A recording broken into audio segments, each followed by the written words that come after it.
everyone. Welcome to another edition of Practical Pet Chat. As always, we appreciate you joining us, and we hope you'll share us with one of your pet-loving friends this week. Lorin, I continue to see headlines that jump out about fresh food, fresh food, fresh food. You and I obviously love fresh food, but it is interesting where we're getting those headlines from. So I wanted to ask you, as you're seeing these headlines, what's jumping out to you? Yeah, you have to be careful of those things, like everything that jumps out at you. There's a difference between whole food, whole fresh food jumping out at you and fresh food jumping out at you. And that said, I don't want to pee on the in the Cheerios of anybody who's doing some version of that, because it's a step in the right direction. But, if you look at there's companies out there that are using fresh whole ingredients minimally processed, um, if any processing, although if it's commercial, it's going to be considered processed to some degree. But then you see the big guys, the big guys who, if you can't beat them, join them, have come along and decided, well, crap, we need to get into this market because we're missing out.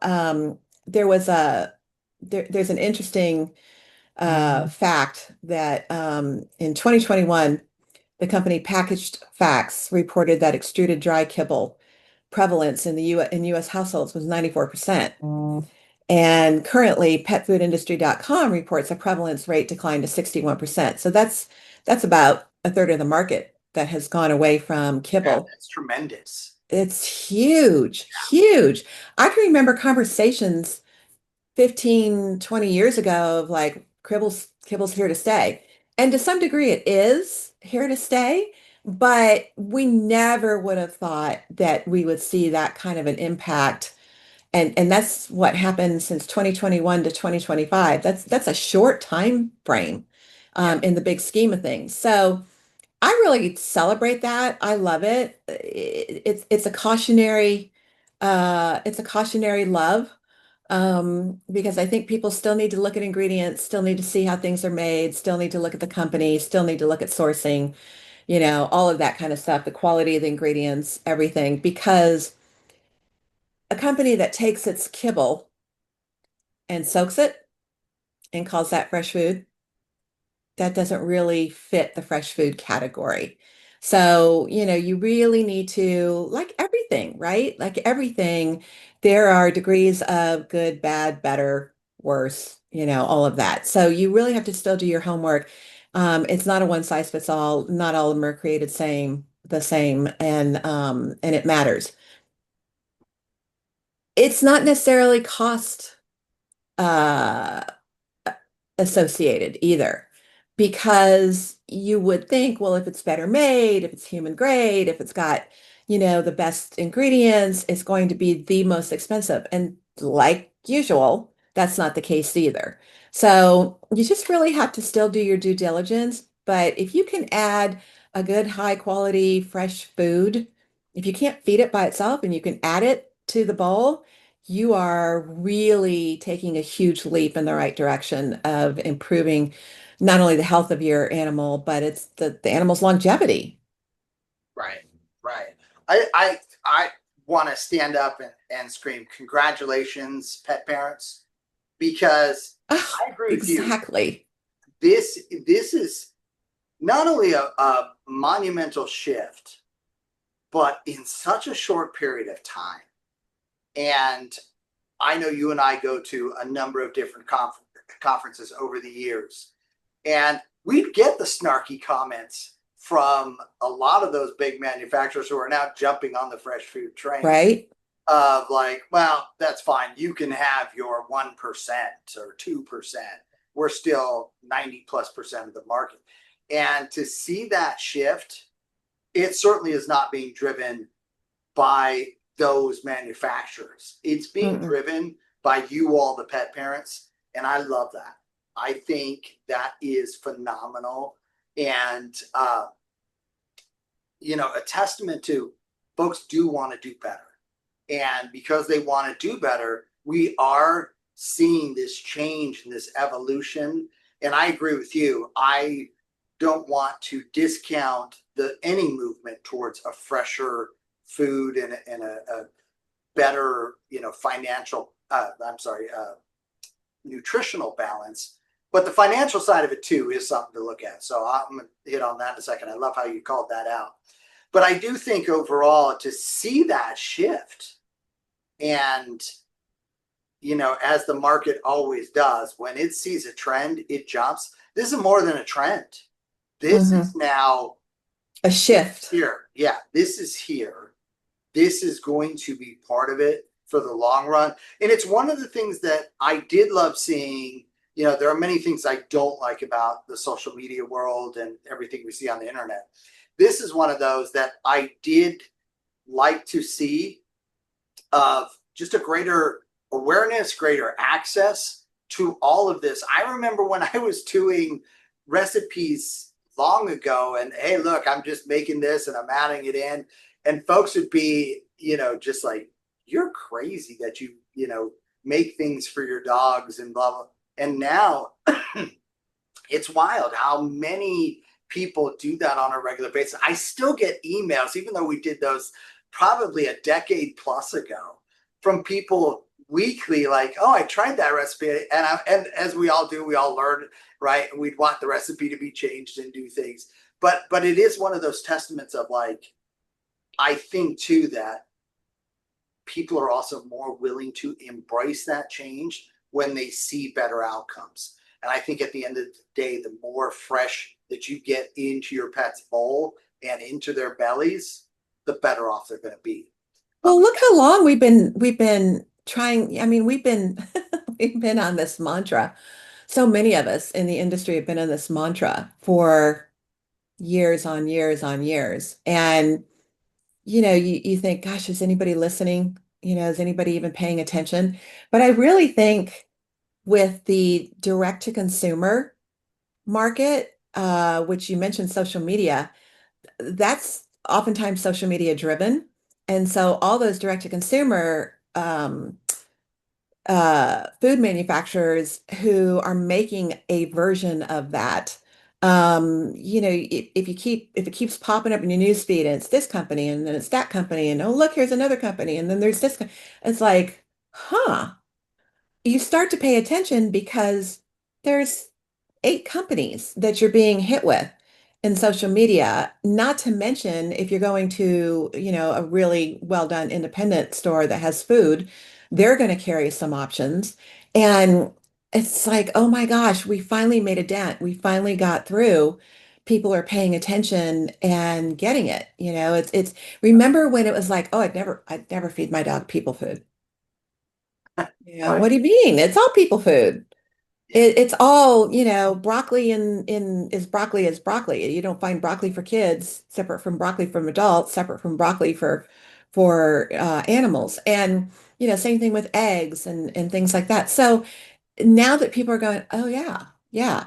And they see the difference. They try it, they see the difference. But I know you're gonna talk about this, but I have little dogs. And I'm in the position to be able to feed my little dogs nothing but fresh food, which is huge. And there's enough options that I can rotate through different proteins and things like that. But you like to have normal sized pets.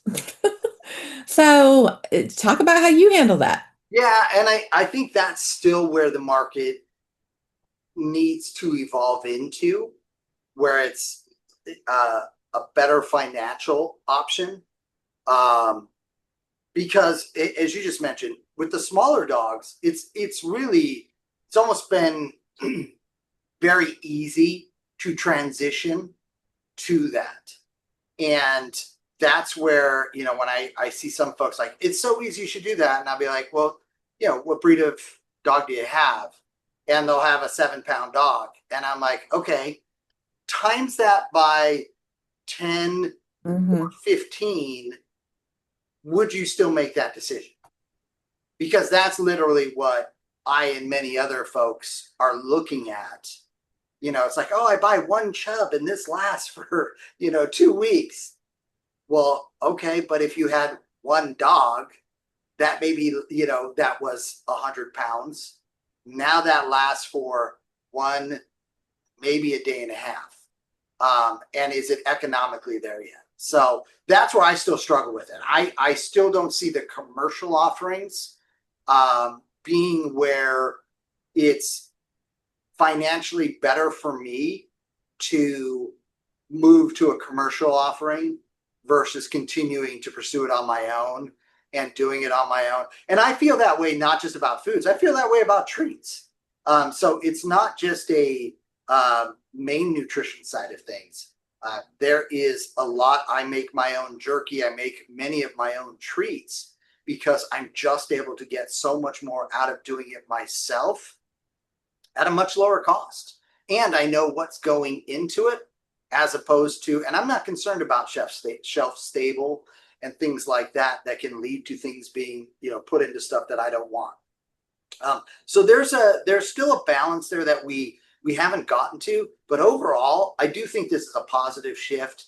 And it is funny because you said something that really struck me, and I used to say this when the smaller collective of us, people would get upset because a brand would get bought. And I would say, well, listen, they got bought because they did it right. And the competition, the bigger companies knew that they just couldn't get there. So they thought, let's buy it and let's deconstruct it and see if we can scale it or make it bigger, etc. Inevitably, they made changes. Sometimes we really did not like those. Others we we're like, I wish they hadn't made the change to this or that. This is a complete, they were a lot of sources of pushback to me in that fresh movement and in that, improving the nutritional components and composition of food. And so I think that's even the bigger notification here is I think the long run impact of this is not just that there will be more available. It's that there's going to be more support and more reach for it. And so I see that growing even further because there's going to be less of, and I hesitate to say scare tactics, but we'd see these things and we'd just be like, that is just so cherry picking of one instance out of, random, things that occur as opposed to looking at the majority of instances. And when you got the money, when you got the microphone, you can do those things. And I think that's the other part of this that really jumps out at me is the ability for the media, the traditional companies to own the narrative is gone. And so that is something that I do like seeing in this instance. And I think it's going to hopefully lead to more fresh and better nutritional options for our pets because I think that's so critical for what we're all trying to achieve. I want to go back to your situation of having a big dog and not, it financially not being really affordable to feed a commercial option.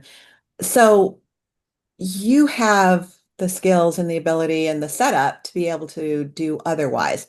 But for people that don't, I don't want them to dismiss I agree. Good feeding, call. Good catch. Yeah. anything because they have a bigger dog, anything fresh because they have a bigger dog. If you're not comfortable doing it yourself, we need to get out of the mindset of all or nothing Yeah. because it isn't, that's not what it is. It's food. Right. It's food. It doesn't have to be, all, I don't know, it doesn't have to be all 100% anything. You can take a bowl of kibble that you're currently feeding and take, 25% of it away and fill that with real food and the ginormous effect that that will have on an animal for its overall health, for, longevity. Oh, it's just, it's not something to be dismissed easily. So I don't want people who aren't skilled, don't have the time, don't know what don't have those kinds of things to go, well, I guess I'll stick with kibble. Just taking No. some Yeah. away and adding fresh food to it, mixing it in for every, if you can do it every meal, great. If you can't, 3 times a week, whatever you can do is appropriate and better than what you're currently doing. Well, I like it. I like that you call it out too. And if I was going to come up with an approach for someone in that situation that didn't have the time, didn't have the desire, there are different reasons.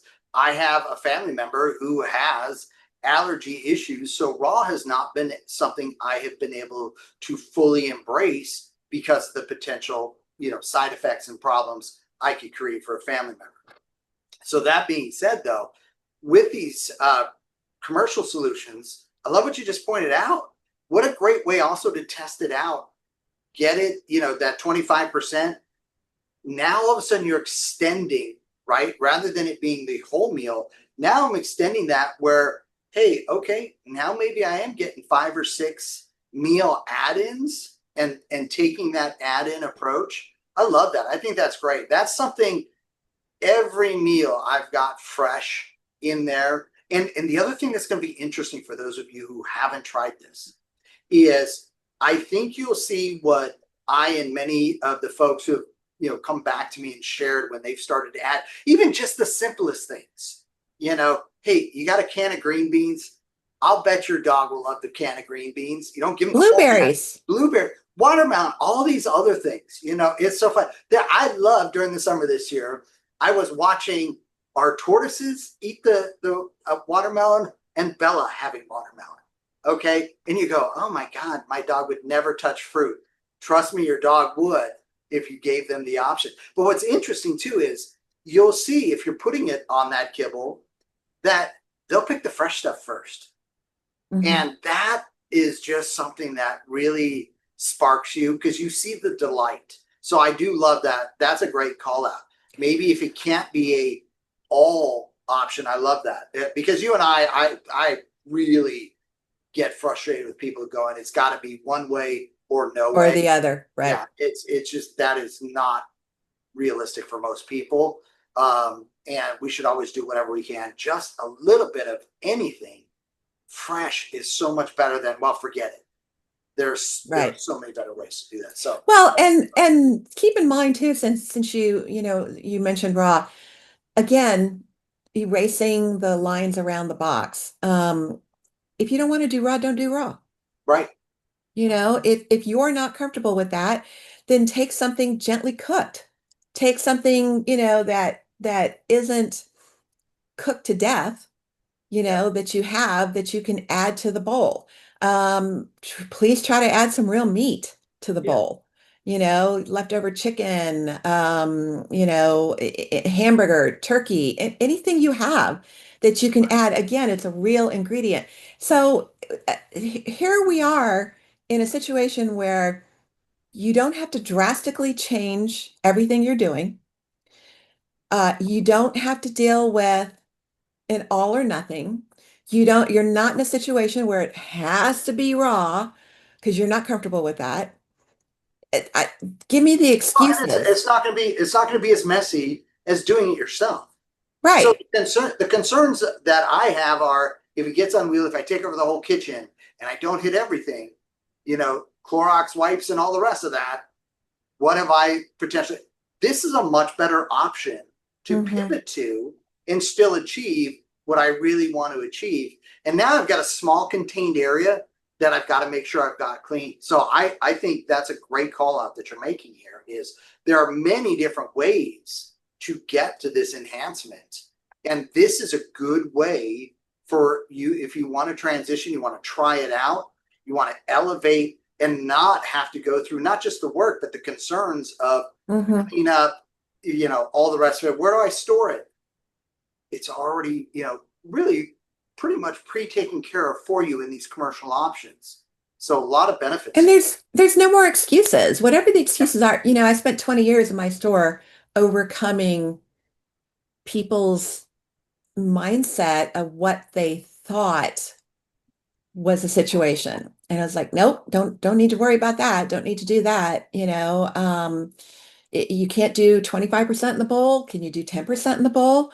I mean, whatever the excuses are, give me your excuses and I'll come up with an answer. that Right. will overcome that. There's a million ways to add real, fresh ingredients to your for kids bowl and improve everything. Improve their dentition, improve their health, improve their breath, improve their longevity. It's all an improvement. There's no negative to it. Now, I'm not telling you to add burritos, because that's a processed food. We're Right. talking about adding real food ingredients. And there's a lot of gently cooked, raw, sous vide, however, you make it in a crock pot, whatever. It's real food that you're adding to the bowl. The less cooked, the better. Yeah. The more gently cooked, the better, because you retain as many nutrients as possible. But again, you're nothing but improving the daily meal. Yeah. And I think, where we started with this is the market now has been forced to shift. And Yes. I think folks will start to have more options. I think they're going to really feel more comfortable about that decision as well. I have to give marketing some credit. I I was probably, we've all seen those commercials where it's like, you have dog food in your, refrigerator. And, and my kids would tease me all the time, the dogs eat better than we do. Now, that was playful teasing, but I had many friends and family members be like, you're a little obsessed. And I'm like, no, I'm responsible for this bee. So it doesn't matter if it's two-legged kid, four-legged kid. I need to do the best that I can. And by the way, it's not hard to, when I'm, making things for the two-legged kids, to have a portion set aside that I'm not adding the seasonings, I'm not adding all these other things, just keeping it fresh. And it's just a nice steam. Oh my gosh. So I think we are really trending, and that's what I like about this for pet parents, is it's not such a shock of like, oh, you're weird or you're this or you're that. It's a, oh, I think we're flipping the script a bit, where it's like, We oh, you are. haven't tried that. Well, there's a lot more options for you now. Mhm. And as you start to try that, and as you start to, and that's, I think that's one of the things that encouraged me was I had someone say to me the other day, because they've been doing it, and they were like, I've known you a long time. I've watched your videos, and I saw you just using these ingredients. But now, as I'm unpacking and laying it out in the bowl, I'm seeing all those same, the carrots, the peas, the this, the that, the proteins, and it does make sense. And I'm like, don't know why I didn't then. I'm just glad we're there now, and Right. that's a positive to me. Um, so yeah, so I think overall this is a positive trend. I'll give you the last word, but yeah, I'm loving this movement for pet parents, and more importantly, our kids, our fur kids. This is a positive step. Yeah, definitely. Yeah, I mean it's encouraging because keep in mind you're not just pet parents in making these choices and reducing the kibble percentage for real fresh food ingredients isn't just affecting manufacturers. You're affecting veterinarians. You're affecting, belief systems that have been completely misaligned for so long. You've got people going, wait a second, fresh food is okay. Real food is okay. Cooked food is okay. I just came back from a vet conference last week, and the numbers of vets that came up and talked about feeding, real whole food. I happened to be there on behalf of a brand, and they can, oh, I recommend this. Oh, I recommend this food. I recommend this. I'm like, yes, because the more that happens, the more okay it becomes. And again, it doesn't, they understand. They're telling their clients, you can't feed it exclusively, then add it to whatever you are feeding. Rotate it in. Feed it a couple times a week. Everybody is now understanding and thinking outside the box. So this is something that's affecting every aspect of the market on multiple levels, and it's only going to be a good thing going forward. Yeah, I am encouraged. I am also encouraged. We're getting more and more emails every week. Folks, share what your thoughts are on this type of movement and this change, this fresh embracing. And it's here to stay. So let us know how you're adjusting, what you're doing. Send us your emails, practicalpetchat@gmail.com. Visit us on all the different social media websites and every place that you can find us. Share us with a friend, especially this episode. Let them know it's okay. Add that fresh food, enhance what you're doing for your pets. Love all this. Thank you for joining us here on Practical Pet Chat.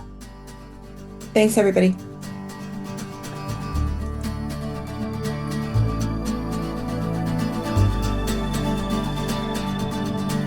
The content of this podcast is for informational purposes only. It is not intended as, nor should it be construed as, professional medical advice, diagnosis, or treatment for your pets. Always seek the advice of a qualified veterinarian with any questions you may have regarding your pet's health or medical condition. Never disregard professional veterinary advice or delay in seeking it because of something you have heard on this podcast. The hosts and the guests of this podcast are not liable for any actions taken based on the information shared during these episodes. Any reliance on the information provided is solely at your own risk. Copyright 2025 Practical Pet Chat, all rights reserved.